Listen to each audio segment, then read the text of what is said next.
Florida State brought back down to earth after a dramatic overtime loss to Virginia, but there's still our game of the week against Miami and then Alabama, Vanderbilt. Can the Commodores get it done again? This is College Football Kickoff.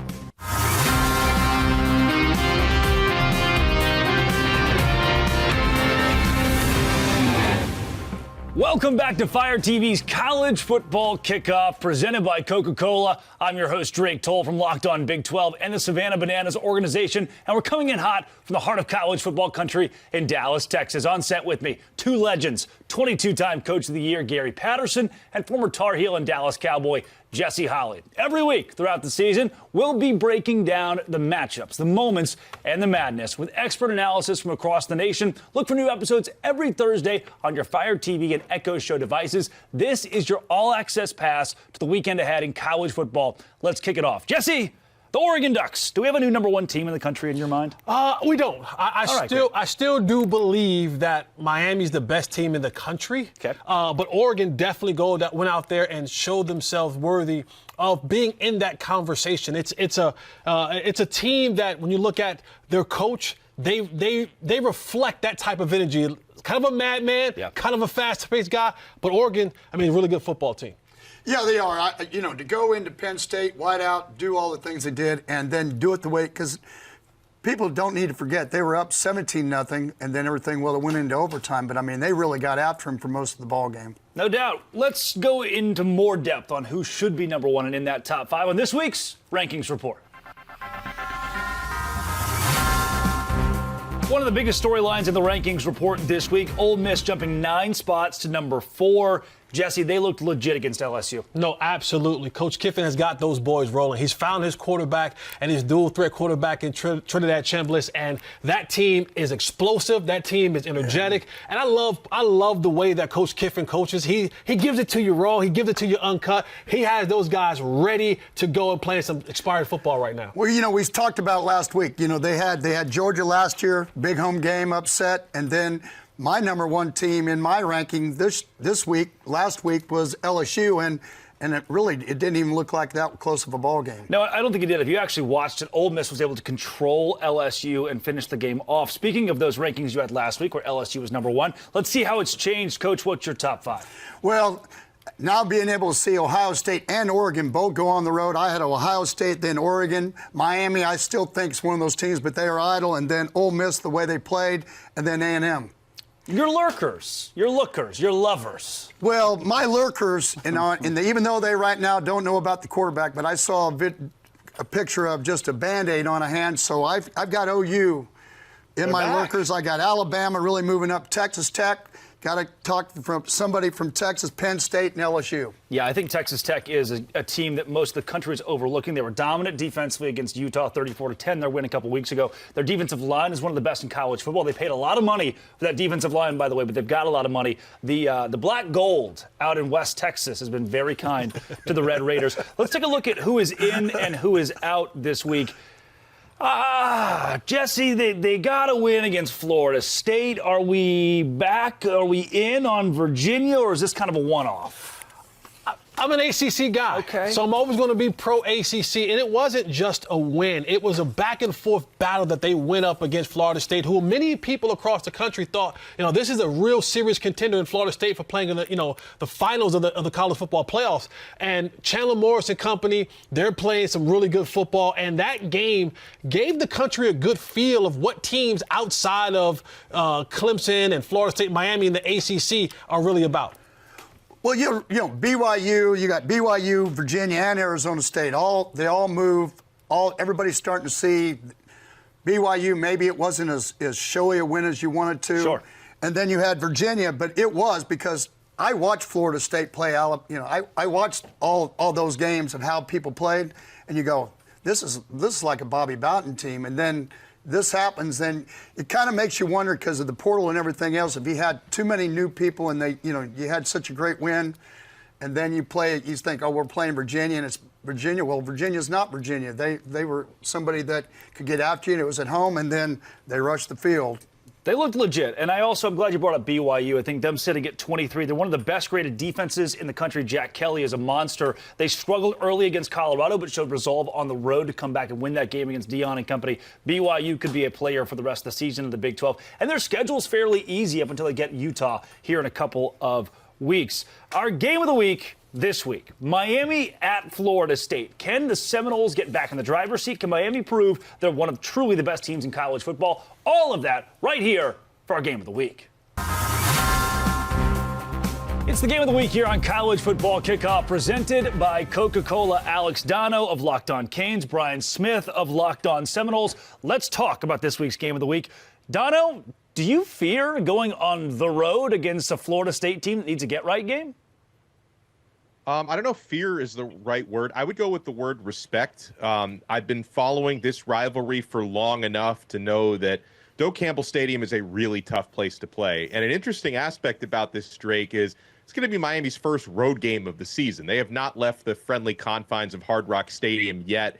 And I think the guy who's going to be instrumental in setting the tone for his teammates is Carson Beck. In his 6th year, all the experience he had in the SEC playing in crazy environments like in Tuscaloosa. He played in Austin, Texas last year. So I really think that, young teammates of his, like true freshman wide receiver Malachi Toney, who's been a big part of Miami's offense so far, are really going to lean on Carson Beck to let his experience kind of guide them through that tough road environment. It's Miami, Dono. Let's not kid ourselves. Every game is a true road game for the Canes. Brian Smith, because of that experience for the Hurricanes, they go in against a Florida State team that, look, the big question mark is Mike Norvell, right? If he wins a big one but then loses the small one, I mean, what do we do here? Do you have the confidence that a Mike Norvell-led team can go on the road in a top 5 game and get a win like this? Well, they're playing at home this time, so I don't have to worry about that part. But they're capable of putting points on the board. They got the number 1 offense, number 1 rush offense, and I think they're going to have to score to win. Their defense is pretty good, but they didn't tackle Virginia, so I'm not sure they're going to tackle Miami. The only other thing that I'll say about this, if they're not fired up to play Miami, especially after the way they just laid an egg in some of the game against Virginia, then I don't know what's going on. I mean, it's Miami. It's your arch rival. It's time to play. Yeah, great clarification. Again, this game in Tallahassee. Dono, give me a brief synopsis and a final score projection. Yeah, I mean, I think for Miami to win this game, they got to take care of the football because I believe the Hurricanes have the advantage at the line of scrimmage on both sides of the ball.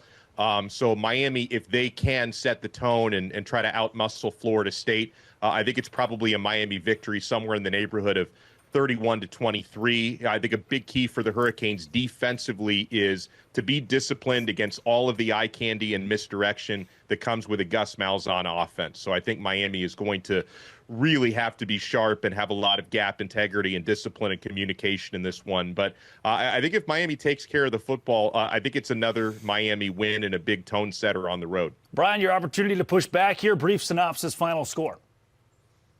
I actually agree with Dono that Miami should win. I think they've played better. They've earned that respect. I've got it closer. I've got it 31-28. But for the same reasons, Miami so far has shown to be the better team in the trenches. If Florida State is going to win, they got to hit some shots down the field. It's going to be hard to move the ball just 5 yards at a time against Miami's defense. But right now, I give the edge to the Canes. We saw a 2-loss Big 12 team last year win the conference championship, make the college football playoff. I don't think Florida State's out of the picture, even with a loss this week. Obviously, Miami is gunning for an at-large bid, much less a place from winning the ACC. Alex Dono, he's Brian Smith, our 2 experts on this game. Thank you guys so much. Thank you. Thank you. And thank you for being a passionate fan. It's hard work. We all know it's hard work. There's pomp and there's circumstance every single weekend, every Saturday, and it makes you work up a thirst. Fan work is thirsty work. Enjoy a refreshing Coca-Cola. Hey. Today's show is brought to you by FanDuel. FanDuel is exactly where I go this weekend to pick the money line of whoever is playing against Utah and probably win many, many, many monies. And it'll go into my pocket, and I'll be so excited and happy. FanDuel is actually where you can go and win a whole lot on college football and have a whole lot in free play in your back pocket. For just $5, you throw $5 down if your bet hits. If your $5 bet hits, from there, that's exactly right. You get $300 in bonus bets to use across the app however you want to. So, Here's what you do. You download the FanDuel app. You throw $5 on whatever game you want to, including Utah versus BYU. And when the bye week wins, you win too. All of that and more at FanDuel.com. Visit FanDuel.com and do it today. FanDuel.com. Today's show is also brought to you by Square. I go down to Island Daiquiri here in Wilmington Island, Georgia, and I enjoy a daiquiri, an Island Daiquiri, and it's run on Square. Your entire neighborhood actually is run on Square. We know that they're just those places that are pillars for you in your neighborhood. And with this episode being brought to you by Square, I bring up Island Daiquiri that's right down the road. And when I go there, I boop, boop, and do the little phone thing to your face, and you click on the Square thing, and it pays for the whole shebang. And so Square is what keeps your neighborhood feeling like home. Right now, go to square.com/go/LockedOnCollege to learn more. But before you do, go support your favorite neighborhood spot. You'll be happy you did. Square. See you in the neighborhood with Square. Those were our local experts on all things Hurricanes and Seminoles. Let's break this game down just a little bit more. Tommy Castellanos, Jesse, is a guy who lost the big one last week on the road against Virginia. It gets to come back home. I called it a get-right game. Typically, you'll see a get-right game be against that pushover opponent, that soft opponent. But being in the confines of Tallahassee in a matchup where you're going to have a sold-out crowd behind you, I think this could be a confidence boost for Florida State, especially if they knock off a top-5 team. No, absolutely. But when you talk about getting the get-right game, Miami's the wrong team to want to get right against. Even when you look at Miami, where they're really good at is the defensive line. Yeah. You know, Reuben Bain Jr. and company, they are really solid in the trenches. So for Tommy Castellano, he has to be a magician. He has to be the guy that we've seen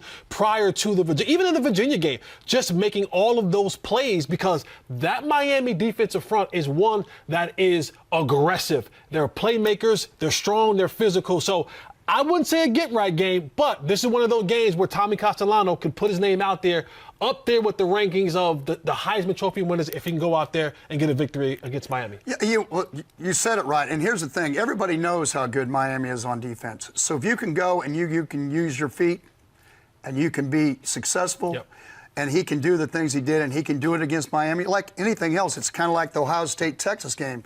There's more. You get more street cred when you play one of those kind of games early. This is one of those kind of games. You have two quarterbacks that both went to a situation where they went there so they had a chance to win a national championship, play at a very high level. Both of them now in this kind of ball game, and they hate each other. And whoever comes out is going to be the top of the town. So we just need to understand they know what it's at stake. And maybe that's the get right aspect to me, is if you win this game, you've erased the Virginia loss. If you win this game, we're not talking about Florida State, Virginia. We're talking about Florida State, who got a top-5 victory, who beat Alabama earlier in the year. That Virginia game is gone, and you have completely gotten right. But again, it's a very tough opponent if you're trying to put things back together and repiece it all. 36-33, Miami leads the all-time series. Coach, we mentioned this a couple weeks ago. These rivalry games, things get crazy, they get weird. Your winner could be anybody. Well, you go back now to the playoffs of why. If it shows at the end of the year playing these kind of games and you have a loss in one of these kind of games and it still doesn't affect you, like we talked about Notre Dame being 0-2 and still being in the top 25, if you can show you can play these kind of games and you play well in it, but you had Tennessee that misses a field goal. I mean, them and Georgia, could have been Georgia could be 2 losses. It could have been flipped, completely flipped. And so I really think that we're seeing, even in the top, I look at the top 15 of all the schools that are there, like we talked about earlier when we were in here talking, you've had 10 teams be in the top 5. Yeah. And so now you're talking about Miami and Florida State, both of those teams being 2 of those teams that have been that, and now people getting pushed. I think everybody knows what's on the line, but they know it's not the end all like it was when you had a 4-team playoff. It's now, hey, look, I played somebody, I've got a resume. Win or lose, if I play well, I have a resume, and it's going to be counted on later on when we get to December. No doubt. I think we're seeing one of the most competitive college football seasons in a while at the top. Yes. We're not seeing a ton of massive upsets, but I think the top 15 from 1 to 15 is much closer than it was in seasons past. You have, Coach, you said preseason, 8 or 9 teams that could vie for a national championship. That may actually be 12, 14, 15 in 2025. I think it's good overall for college football. Another team that wants to be in that conversation, the Vanderbilt Commodores. They are our can't-miss matchup against Alabama this week. He is the expert on all things Vanderbilt from Locked On Vandy, Corey Burton. Corey, last season, 40-35. The shock of college football, Vanderbilt taking down Alabama. Can lightning strike twice? Absolutely. I mean, this Vanderbilt team is way better this year than they were last year, I think, especially up front when you look at the line of scrimmage on both sides of the ball. I think what they've done in their 5 games this season is they've really controlled the line of scrimmage. So that's been the biggest key for this team. And, of course, Diego Pavia developing on the skills that he needed to improve on coming out of 2024. So this team is probably the most complete Vanderbilt team maybe ever. Diego Pavia is off his parents' insurance. He can rent a car without any excess fees. And he's maybe the most experienced quarterback in college football. What does that experience give him in this game against Alabama, who's got a first-time starter at quarterback here in 2025?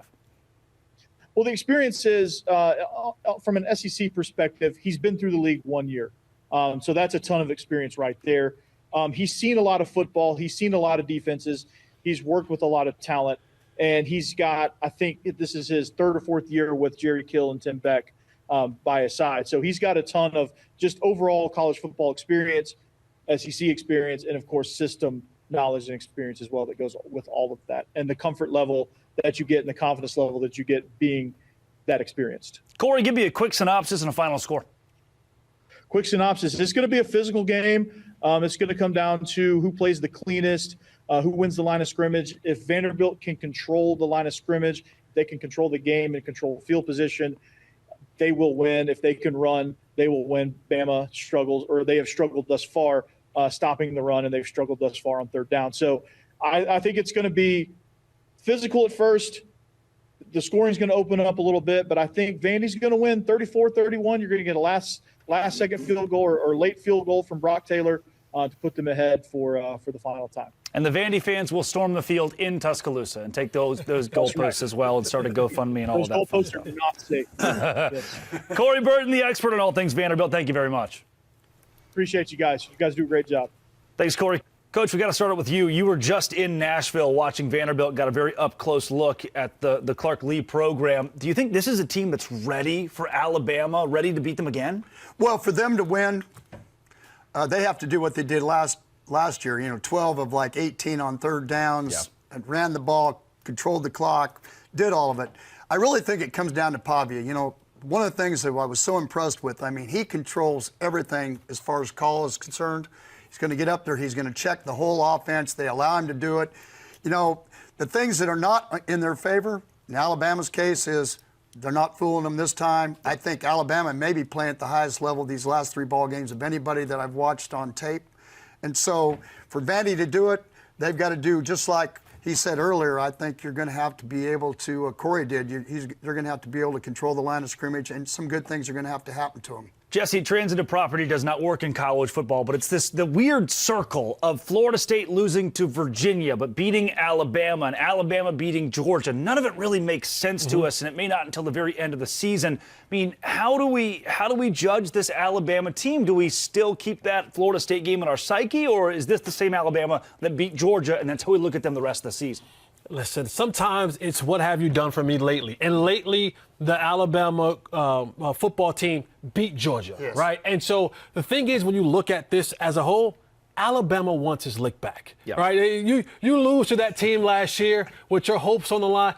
They want their lick back. And it's going to be a tale of 2 teams, because when you look at Alabama, they're one of the best scoring teams in the first quarter. They scored 10 points in the first quarter. But Vandy's not a team that goes away. They score 24 points a game in the second half. So Bama has to come out, do what they do, but able to maintain that throughout the course of the game, because Vandy's one of these teams, Coach, and you saw it firsthand, that they have a never-stop fighting attitude. So I think Bama wants to get their lick back, and it's going to be a really good football game.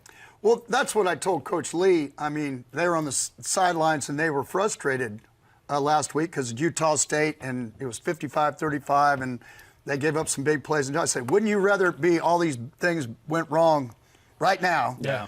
But you won 55-35, and then you made all these mistakes next week against Alabama. That's when you wanted to have the perfect game. So I think that's what they're looking for. They want to be able to go into Tuscaloosa. They want to be able to play their kind of game. They want things to go right for them.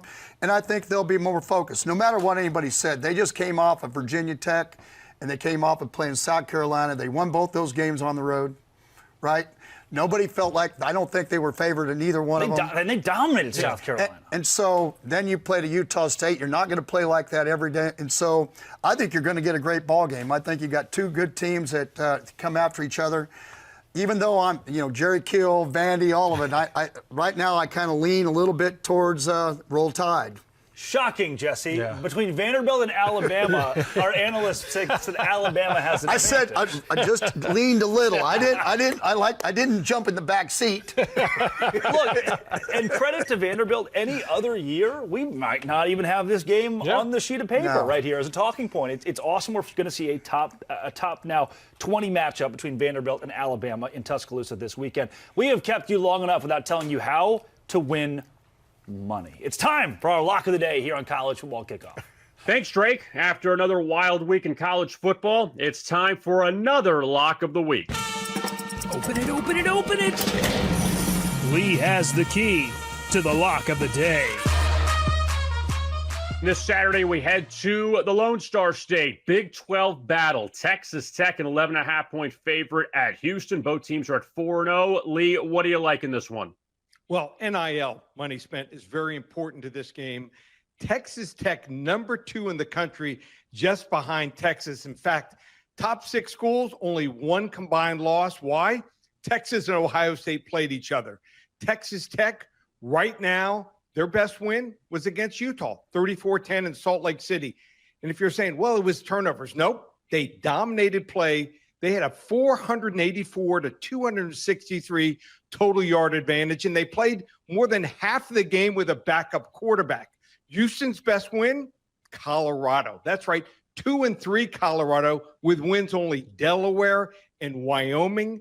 Texas Tech, now an incredible defensive line, 4 new transfer starters from other schools who were all conference last year or right up there. They held Utah to 101 total rushing yards, and Devin Dampier just 11 for 27 running the football here. This Houston team is going into a gunfight with just a knife here. Texas Tech is going to be my lock of the weekend. And for more daily picks, subscribe to Locked On Bets. Back to the College Football Kickoff studio. We'll see you next week, Drake. Thanks, guys, as always. Houston, though, the number 2 defensive team in the country in net EPA. That's an efficiency metric, but we can't ever disagree with Lee. You don't want to do that. Say it right down the middle with Lee Sterling. I like my knees. Yeah. 6 of them. We still all have 6. Yeah, we still got 6 knees. We're good. The production staff's all good, too, so I think we're safe for now. We'll keep the topic on gambling, though, because Lane Kiffin, a college football head coach, decided this week to chime in saying, take the over. You have coaches now that are giving fans directions for their game. And that's just a part of how now gambling's become the vernacular of college football. They work one in the same. And so why not go deeper into it with this week's Coach's Corner?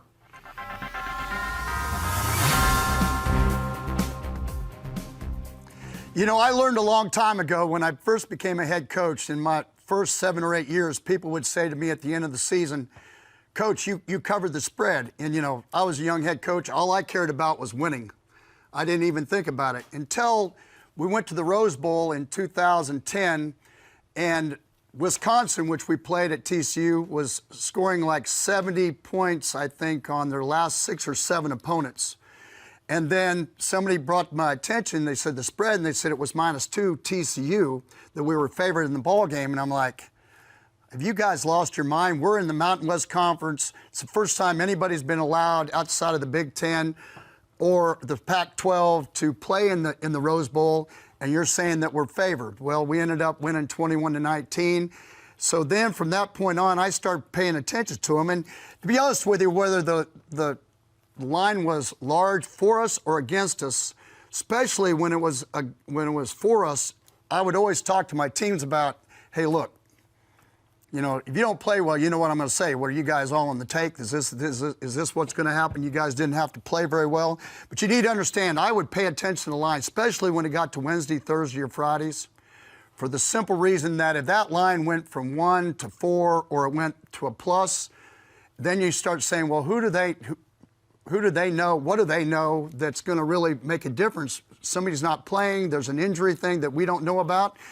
And my guys said to me, well, Coach, there's this offline injury deal that tells everybody really on Tuesday or Wednesday who's not going to play, who is going to play coming out of Vegas. And so I started paying a lot of attention to that. And then as a personal thing, we used to be, we'd be, let's say, picked to win by 45 points over a 1AA team early in the season or somebody that wasn't late at night on my call, and I would take a knee, and let's say we were supposed to win by 2 and we were on the 25-yard line and there was 30 seconds left, and I'd take 3 or 4 knees just to run out the clock, to be a good person. And then somewhere in the middle of the night, I'd get a death threat because somebody had bet a lot of money on a game. The thing that happened, though, is that you had caller IDs, so then I could get to a point where I could actually call those people back, Drake, and talk to them about, and there'd be, Coach, I'd had a lot to drink, this is how much I bet. I said, well, what are you doing that for anyway? I mean, it's like, but, I would say to you guys, it's a real thing. Those guys are professionals. I think nowadays in those times, we couldn't talk about it, but we all thought about it as kind of what my point is. But nowadays, with all the betting going on, now coaches, players, I think all of them think about it. So what do you guys think? I mean, at the end of the day, it still comes down to a lot of pressure and a lot of money. I think first, you counseling bettors across the country who are calling your phone, you calling them and saying, what are you doing with your life? I like that you called them back and gave them a couple words of advice. So, Jesse, here's my question. We can talk about the large spreads. Coach mentioned that a little bit. Hey, your team can, if you're a 22-year-old, you're going to see, okay, we're favored by 24 points this week in a conference game. Your head could get too big. My question is, and an example of this is this week, Iowa State, top 15 team in the country. They're playing Cincinnati, who's unranked. Cincinnati's favored by 2. So if I'm a Cincinnati kid, if I'm your 20-year-old cornerback, I see that and I'm thinking, what? They're favoring us against a top 15 team? That almost sounds fishy to me, the player, right? Do players read into lines and say, wow, we're favored this week? The thing is that you said it perfectly. You said, I'm a 22-year-old kid in today's society. Yeah. And what that does is, because you have to look at the way that it's worked out now. Back when I was playing college football, back in the early 2000s, we didn't have social media. There wasn't, there wasn't at the drop of a cell phone you could pick up the scores, and there wasn't Instagram or Twitter or all these other things. There were, the FanDuels of the world and all the different, outlets. Trifecta. Where you can go and you can make these bets. Now, you had to go see our boy Lee Sterling, down at the bookie. Lee's been in this for a while. You had to go see the bookie down by the bar to get a bet in. So it just wasn't a prevalent thing till nowadays. It's everywhere. You have sponsorships are doing it in stadiums. It's on everyone's cell phone. It's everywhere on social media. So it's a constant thing for these younger kids because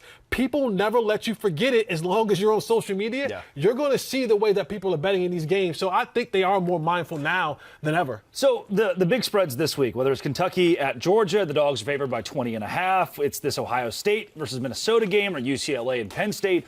Coach, question for you. If you're Penn State and you beat UCLA 42-21, you waxed them. You took them out of the woodshed, but you didn't cover the spread. Is there something in the psyche of the coaches, the players, where you get done with the game and you say, oh, we missed this certain metric in the sky? No, really to me, it's just, for me as a coach, it was about, did we play well or not? Yeah. If we played and this is the best we could do, and they had a good game plan, and dude, you can't do anything about it. The games I worried about is when you had a large spread and then you went in and your kids just did not. I mean, didn't feel like there was a lot of energy, all these things, and then a couple things happen against you, and all of a sudden you're turning around. And really, it's what happened to Florida State and Virginia. All of a sudden you come out, you turn the ball over, all of a sudden you're down 14-0. Yeah. And now you got to claw and fight, and all of a sudden that you're getting nervous because this has all happened to you. You didn't think this was going to happen. Your kids didn't think it was going to happen. Yeah. Okay, and those are the kind of things I think with coaches.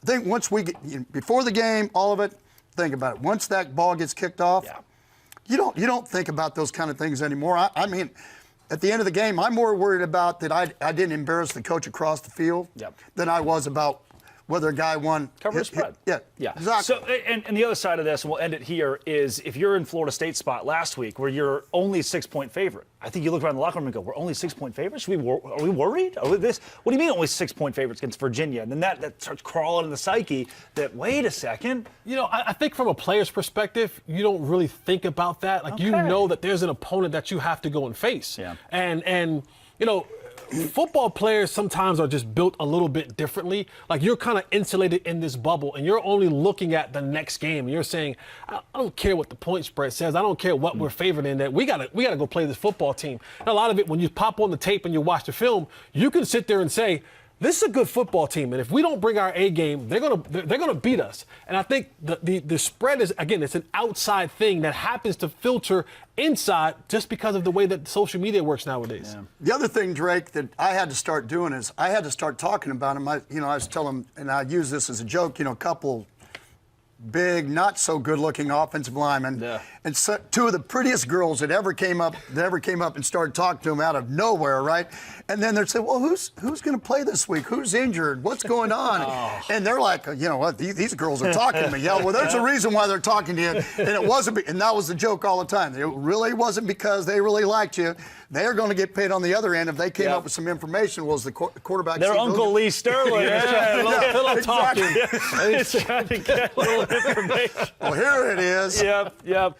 Today's show is brought to you by Mazda. Mazda is bringing class, power, and style to you, and Mazda cars do simply more than move. Mazda delivers confidence with every ride with more IIHS top safety pick awards than anyone else. From footwork to breath work, athletes sweat all the details. Mazda brings the same intention to how they craft every model. All-wheel drive, standard in every crossover SUV. You can drive with confidence through almost any season. Like our players, we sweat every detail because when you make every move count, impossible becomes irrelevant. Mazda, move and be moved. Today's show is also brought to you by Game Time. Game Time is exactly where I go when I'm looking for concert tickets to my favorite college football game, or even going to a comedy show. Went and saw Tyler Childers in Queens, New York this week for dirt cheap in the pit. I was standing from me to you to the artist, all because of Game Time and how cheap tickets are. Pull up Game Time, couple of tabs, see amazing deals, and even go to your favorite college football games for as low as $25.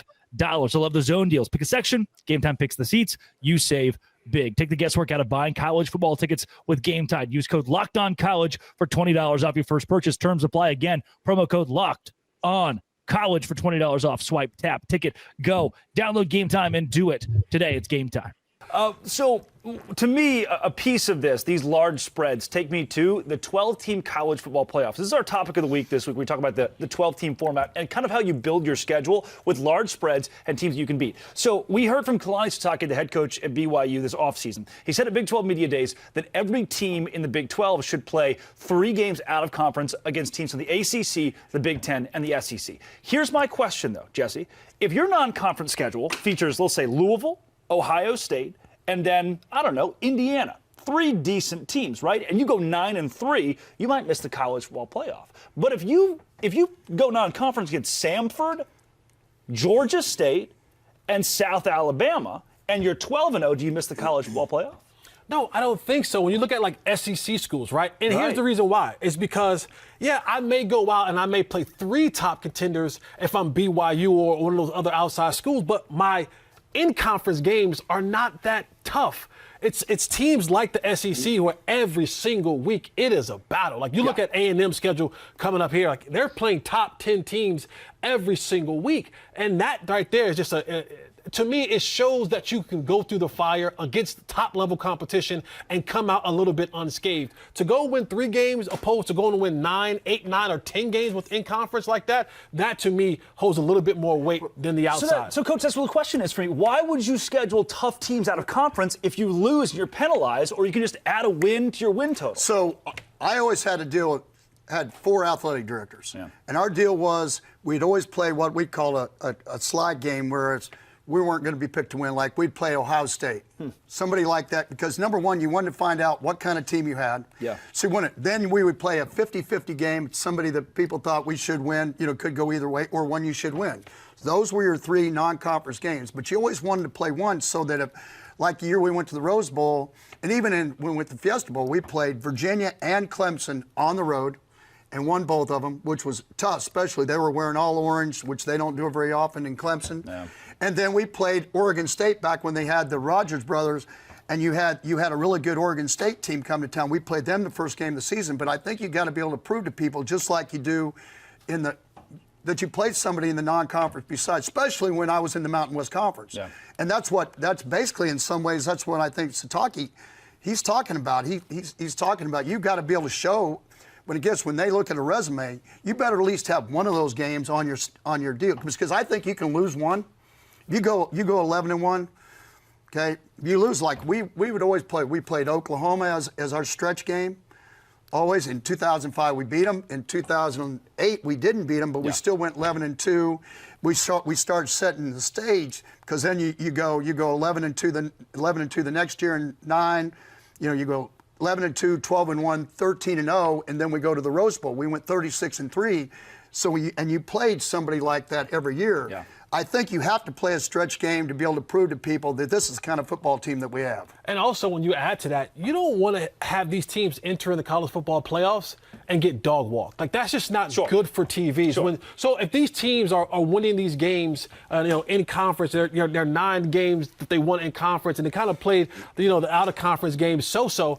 Now when you get in the college football playoffs, where, Coach, you understand this, I have time now, fully a month to prepare for this football team, and then you get the showing, and it's a blowout. It's not good for TV. It's not good for the big money people that are paying the sponsorships, and then it's not good for college football to watch those type of games. Well, then you look at Indiana, where I would have just handled it different, the way it looked, where he dropped somebody off the schedule. Can you imagine, though, the team he was, and I can't remember who it was he dropped off, right? But if he plays that game, is he ranked higher now? Right. Because he played somebody in non-conference schedule before he got to the Big Ten? It's a great question about Kurt Cignetti, who's also brought this up. But Cignetti's point is, look, I'd rather be 12-0, and I had 3 cakewalks, than be 9-3, and I played 3 different LSUs. And until the committee says strength of schedule is a metric we'll go with, to put a 9-3 team in who played 3 LSUs versus a 12-0 team who played 3 Samfords, that's a lot different. They're going to have to make that distinction to be able to move forward. But if we talk about schedules and BYU playing an easier schedule than LSU, that's non-negotiable. That's objective. Can we fix that with the 33-team conference, Coach? Well, that's what we were talking about earlier. My whole thing Good was. Good segue, huh? Hey, Come on now. No, when you get into in the top 13 teams, and I was looking, it's Miami and Texas Tech of the top 15. That's the only thing that's not a Big Ten, or you're not an SEC team. Yeah. And so I think one of the things we were laughing and joking about was, well, you got 16-1, you got 17-0. We'll just do the Big 33. I mean, we'll come back with the Big 33. Then we'll have a bigger TV right, and we'll go about our business. Look at all those logos. Oh my gosh.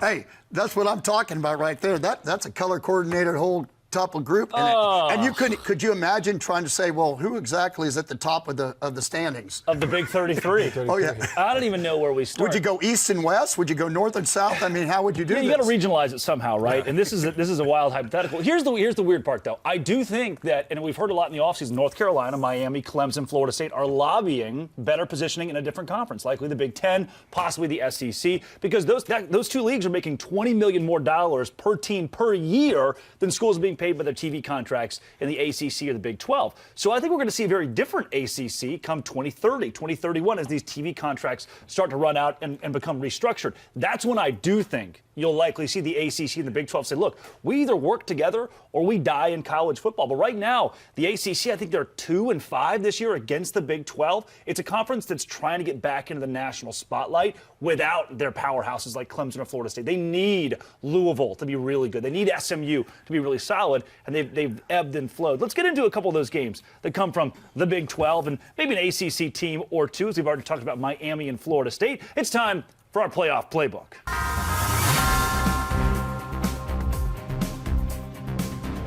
It is Texas at Florida. That's where we'll kick this thing off. Florida. So here we go. Here we go. Man, life is a circle. Here we go. 6-point spread in this game, right? If you're Billy Napier, you're going, we're playing Texas and they own it's only a 6-point spread. You know, again, it's that rat line. It's like somebody smells something here, and they think that Texas might slip up this week. Well, it's Arch Manning's first conference game. It's on the road. Welcome to the SEC, Texas. And the Swamp is a tough place to play. And right now, we came into this season and we thought Arch Manning was going to be the second coming to Jesus in football pass, and it hadn't quite worked out that way. And even though Florida's kind of... He's more like a Paul, right? He's one of the disciples. He hasn't quite gotten there. He's not quite gotten there yet. But I think when you look at that and say, hey, going on the road, Arch hasn't been as good as we thought he would, that's still a tough environment to play in. Well, yeah, I think this is one that they wish they would have flipped the games where it was going to be in Austin. You know, that's, as you said, a get better game. Yeah. I think they would feel a lot better if they had their own 100,000 people screaming for them and doing it. And, you know, to be honest with you, quarterback for Florida, he throws 5 picks. Lagway, yep. Yeah. And so you need to understand, they haven't played their best football. They got well last year with a big win, I think, LSU. Mm-hmm. And I think you're looking at a situation where you got a Texas team coming to town, plays great defense, trying to find themselves really a little bit on offense with a young quarterback. And Florida's looking at, and you know, from sitting in the locker room, and I think you'd know this, I think you would agree, Jesse, no matter what the coach says, they know, they watch TV, they watch the film, they know you can say all you want to your team about trying to talk them into, well, they're not very this or they're not that.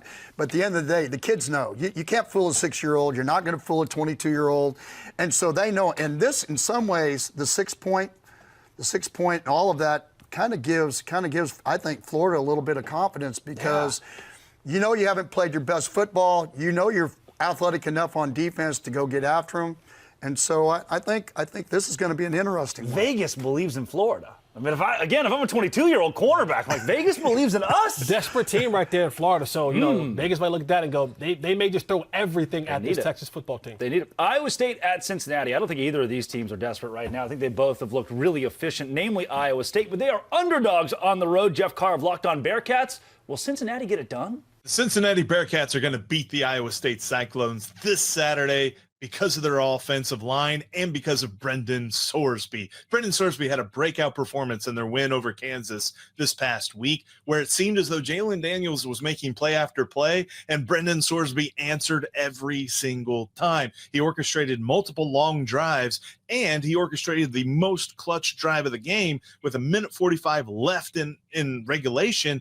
He was able to lead the team down the field and get the go-ahead touchdown. And I love this offensive line. They've allowed 1 sack all year long, and they just look really strong and provide the balance that Scott Satterfield wants to run on offense. Whether they're passing or running the ball, this offensive line is lethal. That's why I think the Bearcats get the win over Iowa State at home at Nippert Stadium. It's sold out. It's going to be striped red and black. Bearcats going to get that win. Jesse, sweater to sweater. Yeah. Brendan Sorsby is a good quarterback. He is white hot right now. He's playing some phenomenal football. After taking that early loss to Nebraska, he has been on an absolute tear. Watch out, because he can be one of those guys that can really take over. Coach, you got a soft spot for Boise State. You've mentioned your early years at TCU before the Big 12. You're reminded of Boise State. Do you think that there's any way the Broncos get it done at Notre Dame? No. Okay, thank you. All right. Notre Dame right now, they've had their, mean, you've got, they have an edge to them right now because they felt like they got 2 losses. I mean, their back's against the wall. There's nobody that they're taking lightly. It is Kentucky on the road against Georgia. Look, a 21-point spread, 20.5-point spread here, Jesse. I know we're talking a lot about spreads today. I think Kentucky can at least slow the game down to the point they lose this 35-24. Is it basketball season yet? Yeah. Kentucky's waiting for basketball season. Like, let's be honest. Kentucky's waiting for basketball season and going down to Georgia. After Georgia losing to Alabama, they're going to be looking for basketball season real soon in Kentucky. Yeah. Mississippi State at Texas A&M. Coach, I think this is another feather in the cap for A&M. I think Mississippi State is a good football team, but when you're playing on the road against now a proven SEC opponent like the Aggies, I've got the other team in maroon who's playing at home this week. Yeah, they're just playing great defense. I think it'll be closer than what you think. You know, they played Tennessee, right down to the wire. I think it's going to be the same thing in Aggie land. All right. I've thrown my pen twice this show. It's a record. It's the 3rd time. That's a wrap on this week's college football kickoff presented by Coca-Cola. For this season just getting started, it's heating up. Next week, the Red River Rivalry is just beginning to stack the slate of games. Same time, same set, same unapologetic football energy. I won't be here. I'm on vacation next week, but I hear that Coach is going to take our stand-in host to the fair and get him a turkey leg. That's what we're told. Big thanks to Coach Gary Patterson and Jesse Holley for bringing the heat, and to you for riding shotgun with us. Enjoy all the action this weekend. Stay locked in, stay fired up, and we'll see you next Thursday right here on Fire TV.